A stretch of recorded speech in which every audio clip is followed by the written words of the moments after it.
Next, find the roots of following quadratic equation by factorization method. Second subdivision, that is 2x square plus x minus 6 equal to 0. So 2x square plus x minus 6 equal to 0.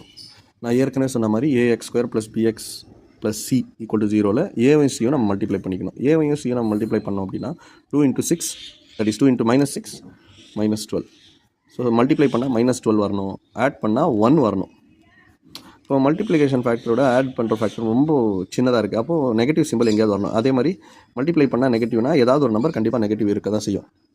So அதனால் நம்ம 12ஓட factors எடுத்து பார்த்தா 1 into 12, 2 into 6, 3 into 4, இந்த 3 டைம்ஸை திரும்ப repeat ஆகும். 4 into 3, 6 into 2, 12 into 1. So இப்போ first இருக்கிற 3 எடுத்துக்கலாம். நம்ம ஃபஸ்ட்டு இருக்கிற 3ல் நெகட்டிவ் சிம்பிள் வரதுனால 1 minus 12 ஆர் 12 minus 1 வராது. 2 minus 6, 6 minus 2 வந்து 4 தான் வரும். ஸோ இதோட டிஃப்ரென்ஸ் வந்து ப்ளஸ் ஆர் மைனஸ் 11, இதோட டிஃப்ரென்ஸ் வந்து ப்ளஸ் ஆர் மைனஸ் 4, இதோட டிஃப்ரென்ஸ் பார்த்திங்கன்னா ப்ளஸ் ஆர் மைனஸ் 1. அப்போ இதுதான் நமக்கு தேவை. அப்போ 3, 4 தான் நமக்கு ஏற்ற ஒரு இது. 4, 3. இப்போ இந்த 4, 3ல் எது ப்ளஸ் எது மைனஸ்னால் நம்ம பார்த்தோன்னா இங்கே ப்ளஸ் 1 வருது. அப்போது 4 minus 3 தான் ப்ளஸ் 1 வரும். இதுவே 3 minus 4னா மைனஸ் 1 வரும். அப்போ 4 minus 3.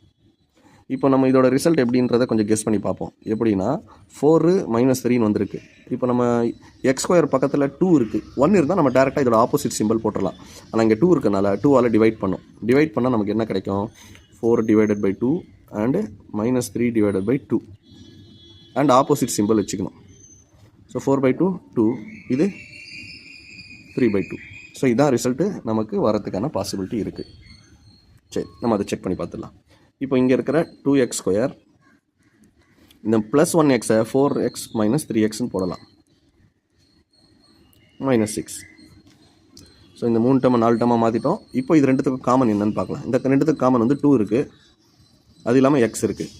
அப்போ 2x போச்சுன்னா பேலன்ஸ் இங்கே x, இங்கே 2 போச்சுன்னா x போச்சுன்னா பேலன்ஸ் 2 மட்டும்தான் இருக்கும். இப்போ இங்கே மைனஸ் 3 நான் காமனாக எடுத்துட்டேன் அப்படின்னா மைனஸ் 3 x + 2 = 0. இப்போ இந்த ரெண்டு டேர்மில் காமனாக இருக்கிறது என்ன? x + 2. அப்போ இங்கே பேலன்ஸ் இருக்கிறது 2x - 3. நான் ஏற்கனவே சொன்ன மாதிரி ரெண்டு நம்பர் மல்டிப்ளை பண்ணால் 0 வருதுன்னா கண்டிப்பாக ஏதாவது ஒரு நம்பர் 0 இருக்கணும். ஸோ ரெண்டு பாசிபிலிட்டி இருக்குது. ஒன்று இது 0 இருக்கும், இல்லை இது 0 இருக்கும். ஸோ ரெண்டு கண்டிஷனையும் பார்த்துடலாம்.